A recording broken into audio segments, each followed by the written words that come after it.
pillola va giù, basta un poco di zucchero e la pillola va giù, tutto cambierà di più. Ben ritrovati malati di rugby, questo è Pillole Ovali, a darvi il benvenuto come al solito ci sono io, Teo, e il mio collega esperto tuttologo, il buon Mario, ben ritrovato. Ah, hai deciso di farti mandare a quel paese subito a inizio intervista. No, anzi, per non farmi mandare subito a quel paese, mi ricordo immediatamente di chiedervi di iscrivervi al canale, per favore supportateci, trovate tutti i link dei nostri social in descrizione, ci fate veramente un grandissimo favore, è un piacere perché è bello costruire una community virtuale che sta crescendo giorno dopo giorno, anche grazie al nostro gruppo Telegram, iscrivetevi se non ne fate già parte. Ma insomma, no, Mario, oggi un'altra intervista nuova per noi, particolare, super interessante per tantissime ragioni, o no? Ah, Teo, io penso di non togliere niente a nessuno se dico che questo è il giocatore o giocatrice più importante che abbiamo mai avuto nel nostro podcast, quantomeno più vincente. Esattamente, O che abbia sì. raggiunto la vittoria più importante della carriera di un giocatore? Esatto, insomma c'è un evento che sta per iniziare tra una decina di giorni che si chiama Coppa del Mondo di rugby femminile. Abbiamo deciso di parlarne anche per conoscere di più di questo mondo che seguiamo, ma purtroppo anche per tempo, per esposizione mediatica, se riusciamo a seguire un po' meno rispetto al rugby maschile. Come abbiamo deciso di parlarne? Abbiamo deciso di farlo con una che la Coppa del Mondo l'ha giocata 3 volte, l'ha vinta una volta, è una leggenda del rugby inglese, ha giocato con le Wasps Ladies per tantissime stagioni, ha partecipato anche alle Olimpiadi con la Gran Bretagna nel 2016 e dal 2019 commenta per ITV, una pay TV inglese, commenta regolarmente le migliori partite europee e non. Vi rendo solo l'idea dicendovi che è appena tornata dall'Australia, dove ha vissuto praticamente per un mese seguendo il tour dei Lions. È una avvocatessa dello sport femminile, del rugby femminile in generale. Io do un grandissimo benvenuto a Nolli Waterman. Faccio un'ulteriore premessa prima di farla entrare, parleremo in inglese in questa intervista per appunto aiutarla, ma insomma, se potete state con noi che ne sentirete delle belle. Hi Nolli, how are you? Ciao, tutto bene? Scusa for my terrible Italian. No, it's absolutely not terrible, but I was going through your career, stavo andando, spiegando la tua carriera, mi sono scordato di dire una cosa importantissima, ovvero che il tuo successo più importante fuori dal campo viene con la guida dei Vigili del Fuoco azzurri. E a proposito devo ringraziare il nostro amico Dario che mi ha passato il tuo contatto. I was saying, Nolli, that your biggest win outside the rugby field was probably coaching the Italian firefighters team, isn't it? 100%, 100%.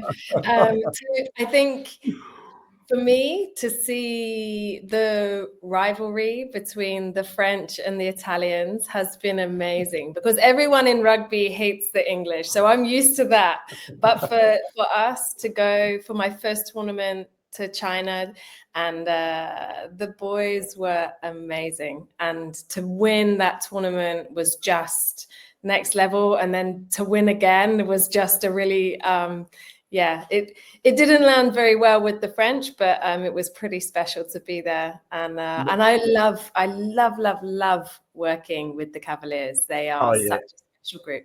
Absolutely. I've been part of it a few years ago, unfortunately too many, and the memories that you build have been amazing and I will cherish them forever. So it's a great environment. Per chi non lo sapesse, c'è una nazionale dei Vigili del Fuoco che un nostro amico in comune guida e organizza, insomma bellissima, se potete andarla a seguirla e soprattutto nei tornei a Seven estivi fatelo perché vi divertirete e vi faremo vedere delle belle.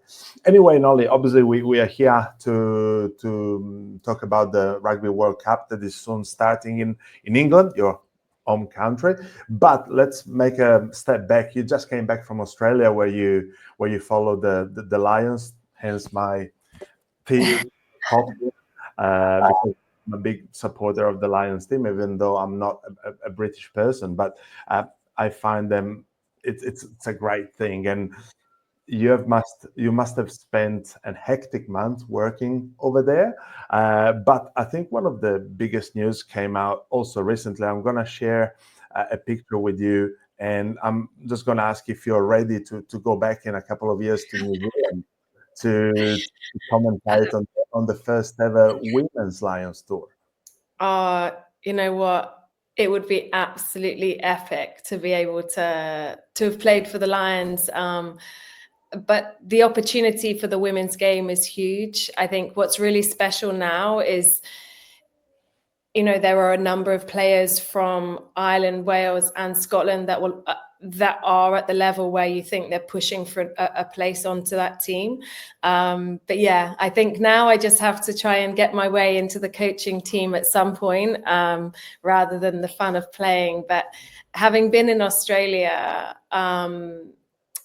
I've been to 2 Lions tours before. I actually lived in New Zealand as a child.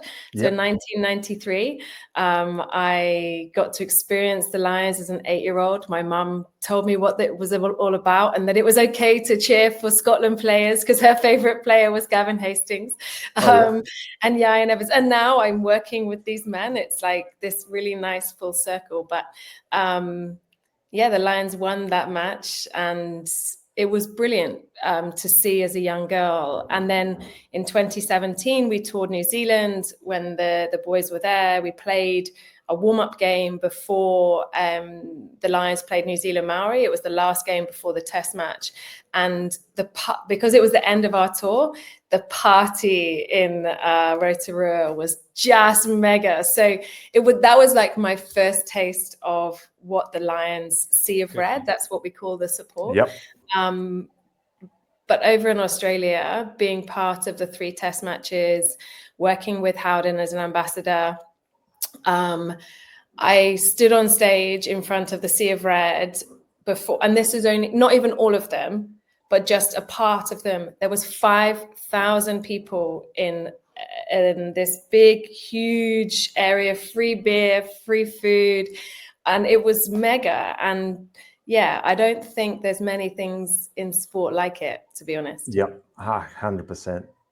Fantastic. And about the Rugby World Cup, Sarah Massey, the director managing of the tournament, said that this will be a generational moment for women's rugby, and also say that the goal will be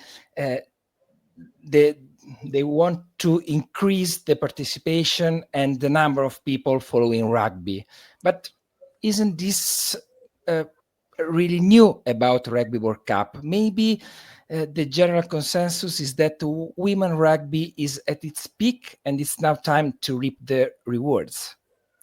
I think, you know, the Rugby World Cup is, whether it's the men's or the women's, is a shop window for the game, for the best of the best to come together. And I think the difference with England and the way that they will run the tournament, it's going to bring more eyeballs to the game because of the locations that each of the matches are playing. They're playing all around England. And I think just generally because of the success in the football, the culture, is that how? For England women, you know, the support that's been there has been phenomenal. And I think the one thing that really sells a sport, and having worked as a commentator and worked in TV, is full stadiums. And I think the fact that we're going to get huge crowds at lots, not just the Red Roses, the images that are going to be beamed around the world are amazing. And so you see these games, you've got tens of thousands of people there, and you're thinking, okay, this sport isn't small. This is huge. There's a lot of people supporting it. What is it about? So I think the support, I think there's more sponsorship than there's ever been before. So there's more brands because there's more brands, there's more global awareness because they're inputting their funds and also all of their marketing. You're seeing a lot of different stuff coming out on social media. And, you have in the opening game against the Red Roses, the American megastar, Ilona Maher. She has over 5 million followers, which is 5 times the next player, which is Anton Dupont at 1 million, and Sia Khaleesi. So, you've got brilliant role models, brilliant women, and a lot of exposure, which is what we want, right? We want rugby to grow. And it's funny how you brought up Ilona Maher, because that was absolutely my next question. So she's obviously a very good rugby player, but she's done a lot on social media to grow the game and attract new fans, especially in the States where she is originally from. She's now played in the Premiership. But, do you think this type of popularity is good for growing the sport? And I mean, I think that the target here should be finding a balance in between being a rugby advocate and being a social media star, and also stay loyal to the game's roots and beliefs. So I'm a boomer, and so some things that I see on TikTok and things like that don't really work well with me. But are we hitting the right mark here? I'm smiling away because I absolutely agree. It's hard to see a different style of promotion and different types of, stars in our game because we're so used to it being about the team. We're not an Americanized sport where you get these mega stars, or like football where you get a mega star and no one really knows about the team, but they know about this one player. And I think, you've got to get a blend of both because that's what sells the game. That's what gets people through the door, those mega stars. I think the one thing that I am enjoying from the women's social media in particular is the personality that's coming through. They are giving more of themselves. They are sharing. And I think people are having to get used to seeing a different style of content because especially if you're used to rugby content and then you're seeing these rugby players singing and dancing and doing bits and pieces. But I actually think it's really lovely because within all of that, there's a vulnerability, there's an openness to share.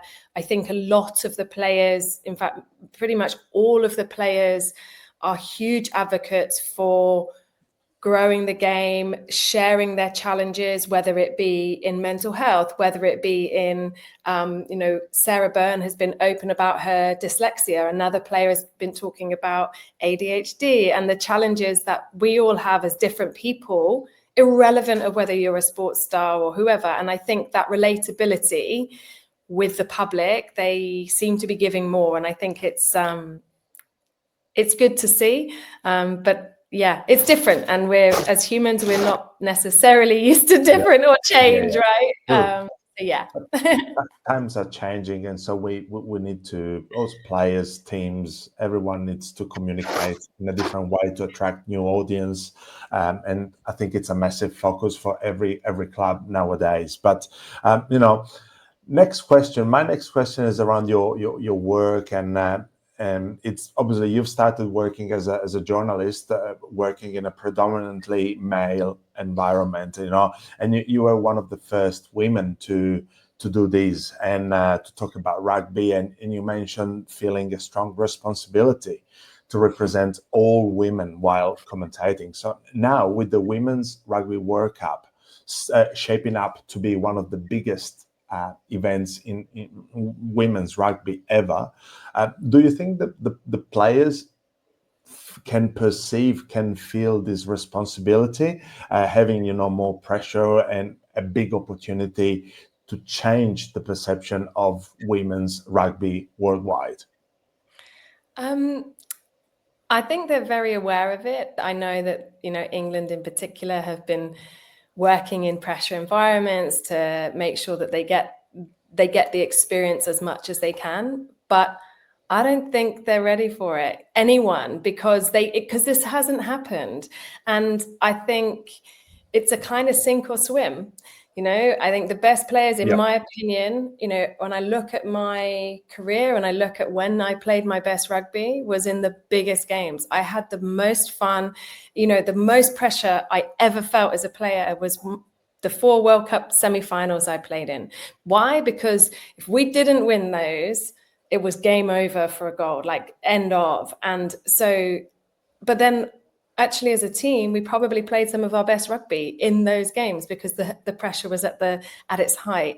So yeah, I think they're excited for it, and I'm really excited to see how the teams deal with it, who comes out on top, who performs well, who, you know, who cracks under the pressure. And I think that that's what's special about sport. You can't replicate those moments where, you know, and that's at the highest level when you're playing in front of millions around the world, whether you're commentating, you know, I got to commentate on a Lions game, and you know how many people are watching, or whether you're in a local rivalry and you've got all of your peers, all of your family there. Like, I think that's probably worse than playing in front of millions, because you got to talk to them, you got to look them in the eye. Yes, absolutely. So yeah, I just think it's exciting, and I hope that all of the players, when that pressure comes on, when, you know, there are remarks about teams or players not playing very well, they look at it as a positive, because it shows that people care enough to be writing about the sport. You know, we wanted too many times and for a long time. And I remember when it changed in my career, when journalists started to analyze the Red Roses and started to say we weren't playing well, or this player, and we got graded in a game, you know, and players were mortified that they'd got a low score. I'm saying, like, but great. We see this in the men's game all the time. We do this on a Monday morning after a game. Like, why are we worried that it's happening elsewhere? It's actually great, because that's performance elite sport. So yeah, so I hope they enjoy all of that. The line "pressure is a privilege" is something that, yeah, I think we'll see some stars arise from it all, which is great. Yeah, I'm sure. And then we're gonna need a few names later from you, but not yet, not just yet. So let's start coming to the rugby played on the field. Obviously, while prepping this interview, I went through a few informations that I wanted to gather, and I had a look at the world ranking. Obviously, if you look at it, there is one nation that in women's rugby stands way taller than everyone else, and that's clearly England. So in between them and the second ranked nation, there are 8 points of difference. Just to give whoever is listening a point of reference, in males rugby, the first in the ranking, South Africa, and the second, New Zealand, there is just 0.72 points that are separating those teams. And the first 5 teams are within 5 points. So it's obviously, there is a big gap in between the first and second ranked nation in the women's game. How is that even possible? Why are the Red Roses so good? What did you do to make them so good, Nolli? And jokes aside, obviously, can you run us through the structure of women's rugby in the UK? Because we know that the Premiership is actually one of the few professional women's championship in the world. So tell us more about what's going on in England. Okay, so the world rankings are interesting because England play a lot of games. Obviously, you know, not all nations do within the women's game. And there was a stat that came out the other day. They haven't lost for over 1,000 days. The last game they lost was the World Cup final.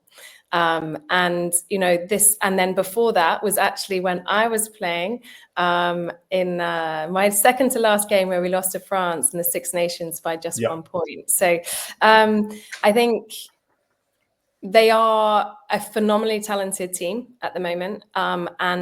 But also you've got to look at the other nations that they're playing. You know, New Zealand have gone through, who are current world champions, have gone through a real growth and change period. A number of the other nations have either got new coaches or brought younger players in, or they're on the start of their journey of professionalization, which obviously from a Red Roses perspective, we officially got our full-time contracts back in 2014, but that was linked to Sevens rugby. And the 15s full-time contracts came in around 2019. So they're about 6 years into a full-time program. They're also paid by clubs. Interestingly, the perception of the public of outside of the game in England with domestic rugby, so the PWR league, is that it's a professional league, and it actually isn't. There are players that are professional, they are paid, but I would probably say around comfortably 60, if not maybe 70% of players aren't paid, or they get, but they do get, which is a huge benefit, full-time coaches, medical to a level. It can definitely continue to improve. They get access to the facilities, strength and conditioning analysis. The league sets a minimum standard that is of a professional level. Yep. There's just not the money to pay the players, so they are working outside of playing, which is an interesting balance, and players are seeing how difficult it is. But hopefully on the back of the Rugby World Cup, more sponsors will come into the game, and there will be more money to be paying players for their time. Yeah, no, that sounds good. And I guess that players maybe don't get paid, but other also together with the benefits and access to a professional structure, they may get jobs related to the club sponsor or things like that. They will facilitate their schedule with training, because it will be a full-time professional schedule, I would say. Yeah, so a number of the players, so all the internationals are paid to an extent through their unions, and then they are seconded out to the clubs. Or they're topped up a little bit by the clubs, but whether it's their accommodation is provided or education is paid for at universities. And there are a number of players that work within the rugby clubs because they're linked to the men's professional clubs. So there is opportunities, whether that's working in the ticket office or working in marketing or coaching, just to provide them with enough to continue playing and pay the bills as well. But there's definitely not much saving going on, I don't think, for a number of players. But I think what we have seen is the attraction of players from around the world. It's been brilliant to see the Italian players coming over, Beatrice Rigoni, Sofia Stefan playing up in Sale. Turani, she's playing down in Harlequins. And I think the difference that we're noticing from, all of the Welsh players are playing in the English Premiership, the Scottish players are coming, the difference that those players are because of the programs they have, but also the players that they're playing with and training with and playing against, is boosting the level of the rugby, because they have access to much better competition than anywhere else in the world because of, the teams they're playing week in, week out. Yep. And about that, players from abroad, what catches the eyes of male rugby fan that doesn't follow the women's game is in Canada at number 2 in the ranking. How are they so good? And do they have a strong domestic scene, or do they all play abroad? What is happening in Canada? It's really interesting because historically, they've always been good in the women's game. They're big, strong athletes. A number of them for a long time played at Saracens. They've also been very, very strong in 7-a-side rugby in the women's game. Obviously, the natural side of being athletic, being strong, being fast, all of those things help support their growth. And, they were in Rio in 2016, they beat us in the 3rd, 4th playoff, and they ended up with the bronze medal. And a number of those players played 7s and 15s. But yeah, historically they've been great, and they're just a totally different nation to the men's game. Interestingly, and I'm sure we'll talk about South Africa, but South Africa had only had a real surge in their ability over the last couple of seasons. Prior to that, I mean, given the strength of the men's game, everyone sees South Africa as a rugby nation.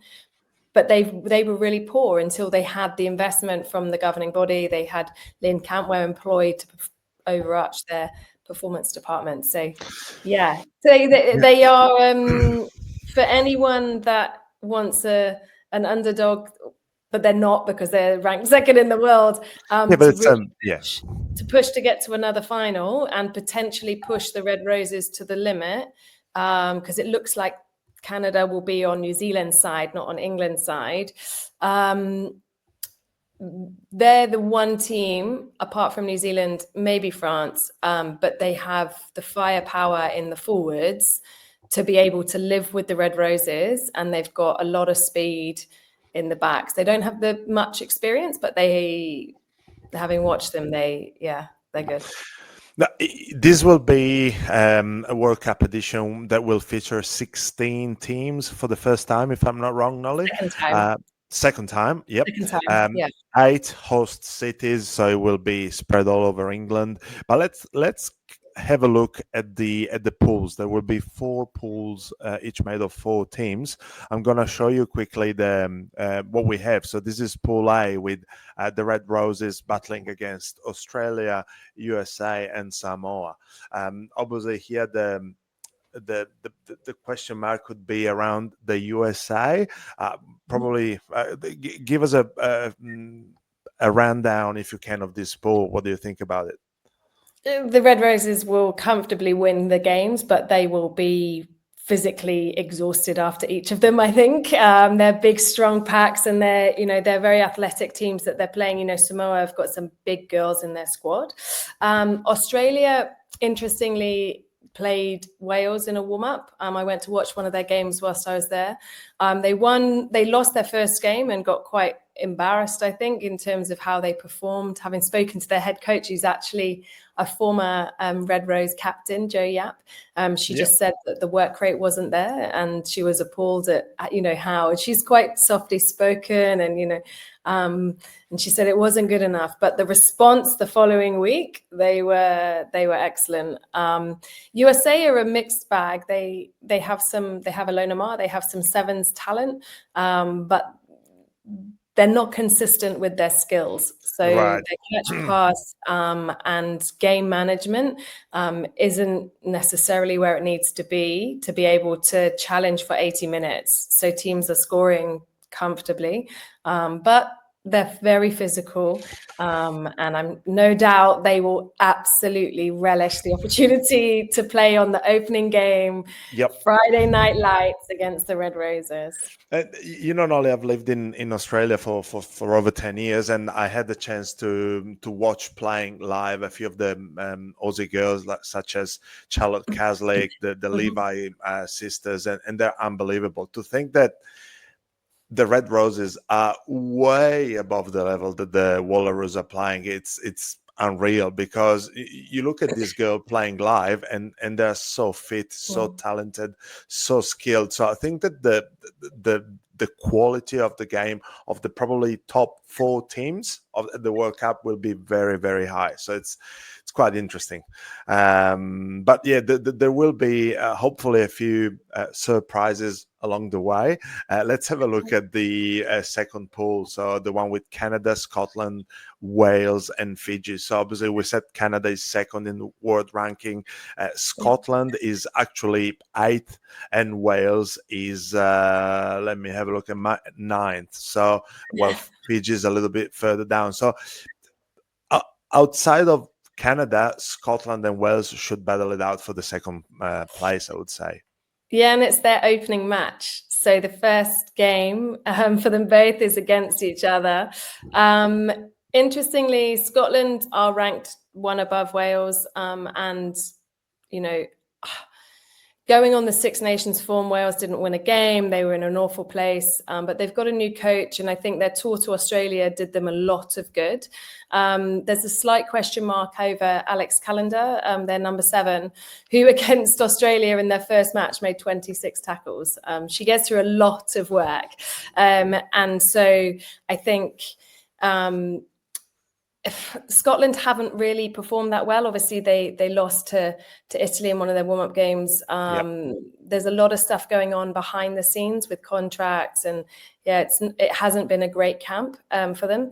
But they're a very proud rugby nation, as you know. So yeah, we say about Fiji, but they have some talent. They've played far more games than we get to see them play now, because they have Fiji Drua, and they also play in WXV, so they're playing on their global stage. So I think they'll come up with some typical Fijian style offloading great tries. It's just whether they've got it in them to last the 80 minutes from a fitness perspective. Yep, thank you. And I guess that the next pool C, sees New Zealand, Ireland, Japan, and Spain involved. Again, probably the top 2 are too far away from the bottom 2 here, or am I wrong? Oh yeah, no, 100%. New Zealand, interestingly, last time New Zealand and Ireland played each other, Ireland won over in was it New Zealand? It was WXV, and which was huge. Like absolutely huge. But New Zealand are looking a different ball game now. They are looking very good. Ireland, they are much improved over the last season or so. Japan, interestingly, are very structured, quite similar to their men's team. And Spain in years gone by have been much stronger than they are, because they had a number of their sevens players playing for them. But I think New Zealand and Ireland are far too strong. Yes.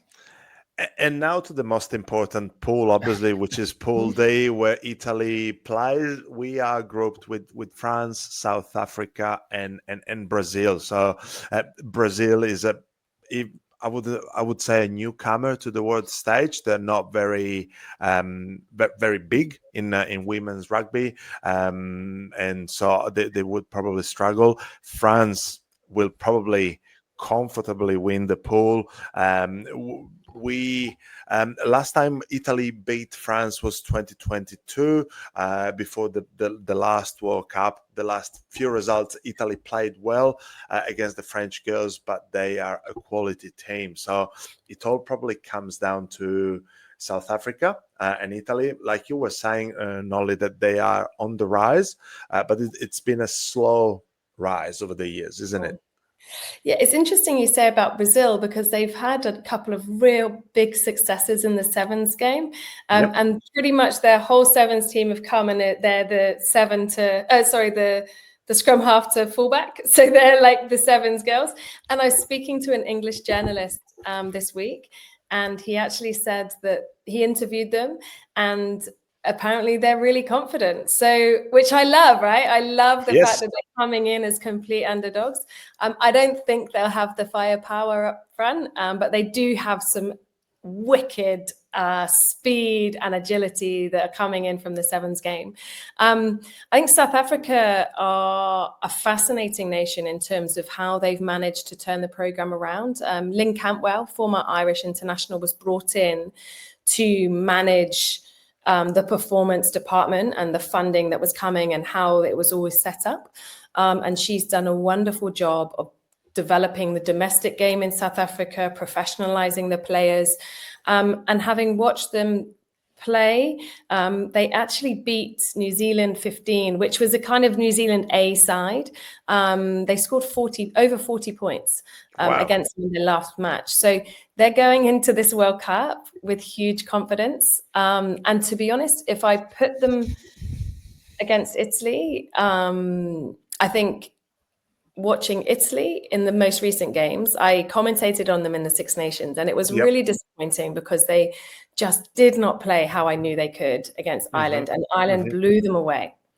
And I saw the girls afterwards and the disappointment and frustration. and they changed it and turned it around, and they did much better in the following games. But what was really pleasing for me in the last 2 games for Italy was the attack was more structured. It was clinical. They looked confident. They were getting the ball wide. I think, when Sofia Stefan is playing well, the team just functions. It's just, it's smooth. Yeah. It's got an energy about it. So yeah, they look great in attack. My concern would be in the defense, because when you look at South Africa against New Zealand, the ability to keep the ball and be phases after phase, and the big ball carriers they have up front, they will be bigger than most of the Scottish players. Mm-hmm. And they were making big inroads into New Zealand defense. So for the Italians, that would be my area of concern. Yep. Saying that, I think where the Italian girls are is great. I think there's more depth now in the team. There's a different, they've changed the selection. Obviously, it's interesting to see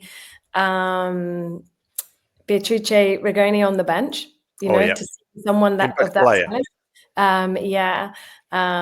But then Alisa Dinka, when she gets the ball, she absolutely lights it up. So she makes things happen for sure. Yeah, so and I actually think she's one of my ones to watch for the World Cup. I think she has the opportunity, if they beat South Africa and get into a quarterfinal, I think, she could score some pretty special tries. Interesting. Is our reputation growing, given the fact that Premiership is home to a number of Italian players?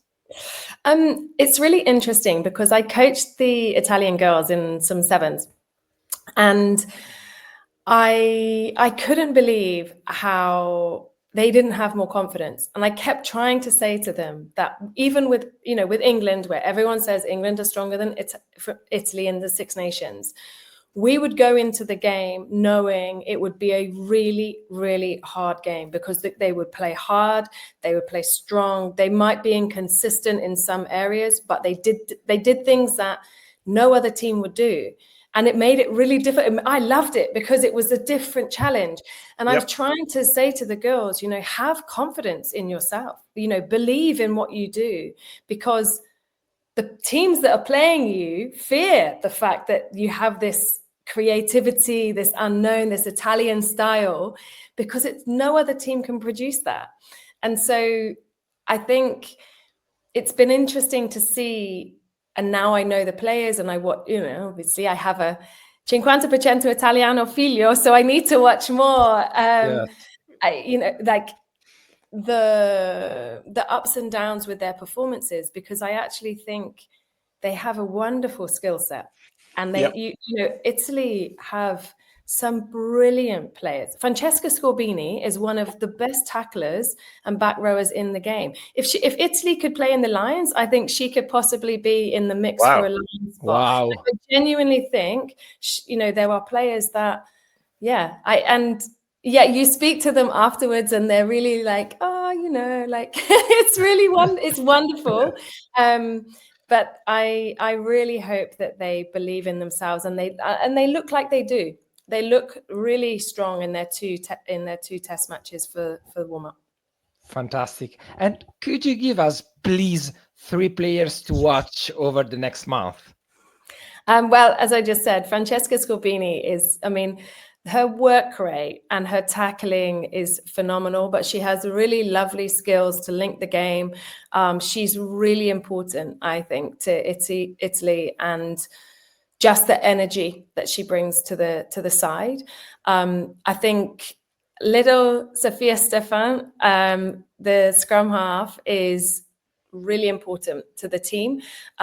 She, I think, was playing some of her best rugby in the Six Nations for the team. I think she led really well. She's a massive leader off the field in what she does, but on the field, she really lit the team up. And also her kicking game, which can be sometimes a little bit inconsistent, has been really good. And that will be really important to get them out out of pressure, get them down the field, and get back into set piece, and build from there. And then I've already mentioned her, but Alisa Dinka, I think, is a phenomenal talent. I think ball in hand, she's one of the best finishers in the game. I think that she plays with no fear, and she's improving her defense. I think that it's possibly an area where she can continue to develop. And I would love to work with the Italian back three, because I look at them and think they're so wonderful. They all can step, they can fast, but they look more structured, which helps as a winger.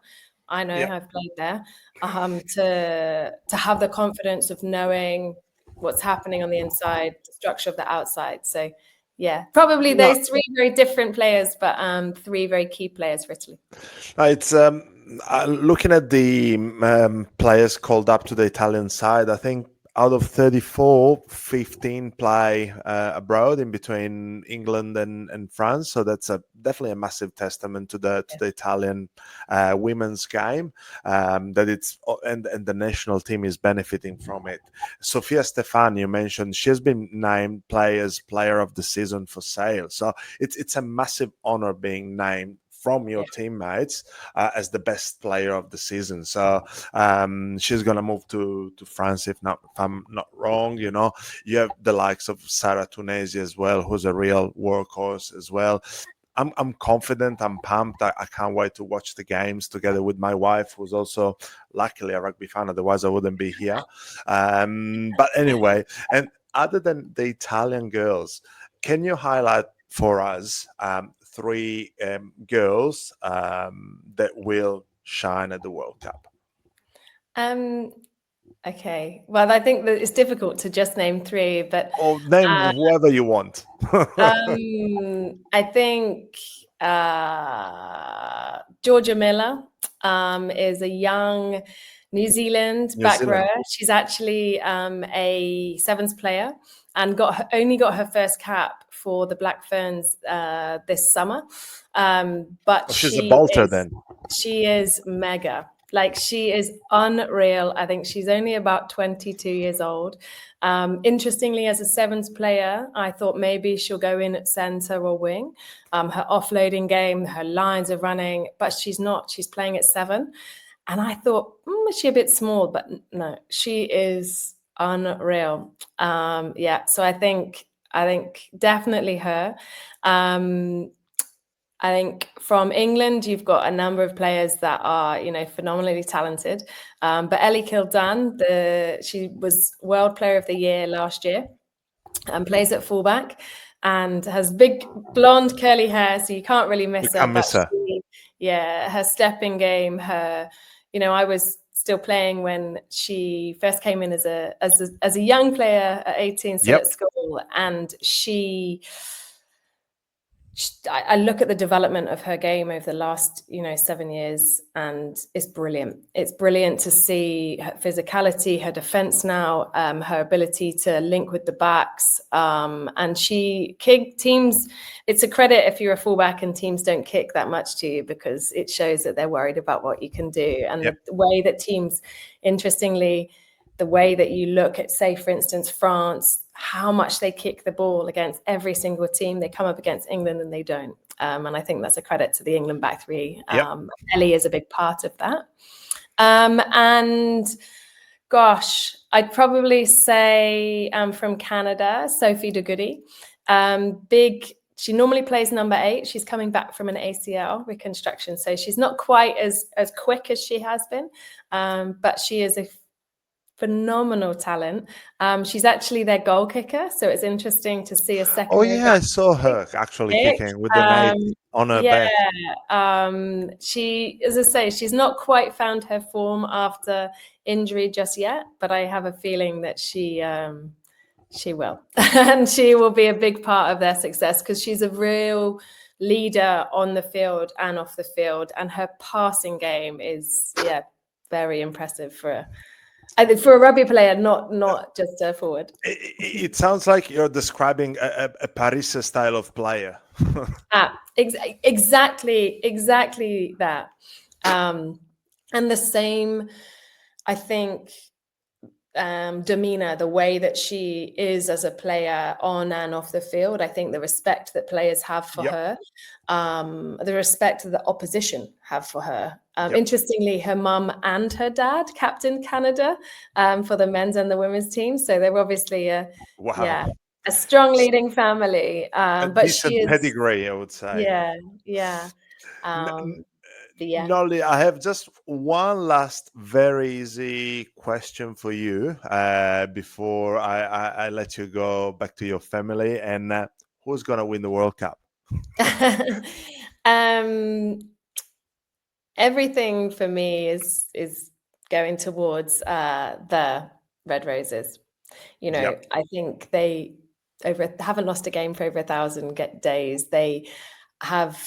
They look fitter, faster, stronger than I've ever seen them, which is scary. And, you know, they've just put 40 points on France away, not even playing their best rugby. So that said, I think New Zealand in any game, in any World Cup, men's, women's, 15s, 7s are a different ballgame. And they have a confidence, you can see, you can feel the confidence that they have as a team. I think they are in a much, much stronger place than they were in the last World Cup when they won it.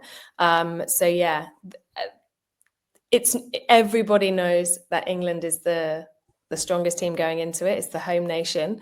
But there's a lot more for the English girls to have to manage with the pressure of that. Absolutely. Home World Cup. You know, New Zealand won the last World Cup. You know, so that they will want to defend the title, and we'll see what happens. I'm sure you'll be pretty busy commentating over the next month or so. I'm actually not in the media. No, I predominantly work with ITV, and BBC will be covering it, which is another terrestrial TV channel in England. And so they have a different lineup of wonderful, talented men. Well, there's a few men, but mostly women, which is excellent. And you know, it's actually really brilliant for me to see more women involved, more women doing a brilliant job, whether it's commentating, pitch side, because it shows the growth of the roles that we have. You know, when I finished playing however many years ago, there really wasn't many women at all doing it. There were some brilliant women, but there wasn't many. So the fact that now there's far more, it's, you know, and it's their full-time job. You know, they do it a lot, which is wonderful. I actually watched around this topic an interview, like a video of you and David Flatman having a chat about this topic, and it was very inspiring. So good on you for growing the game in every shape way you can. Thank you very much for your time. We actually, I know you will be sorry not to be going and commentating the World Cup, but I think you spent quite a busy month over in the Southern Hemisphere, so you'll have probably time to rest and relax a little bit, I guess. I know you're super busy, and so thanks again for being with us. Oh, it's my pleasure. And actually, it'll be nice to go back to England because it's pretty hot in Italy in August. So, I can get some English weather with my half English son, and then we can come back in September when it's cooler.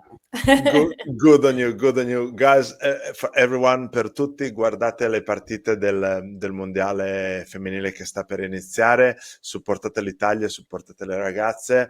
Noi proveremo ad offrirvi contenuti di qualità. Vediamo che cosa riusciamo a fare. Noi supportiamo tutto il rugby che possiamo. Nolli, once again, thank you very much, and I hope to meet you again in person very soon. All the best for your future. Thank you for having me. No worries. Un saluto a tutti. Ciao Mario, sei stato inutile oggi come al solito, ma infatti non cambia nulla. Poi mi ricordo, I will see the replay of this interview with the Italian subtitles.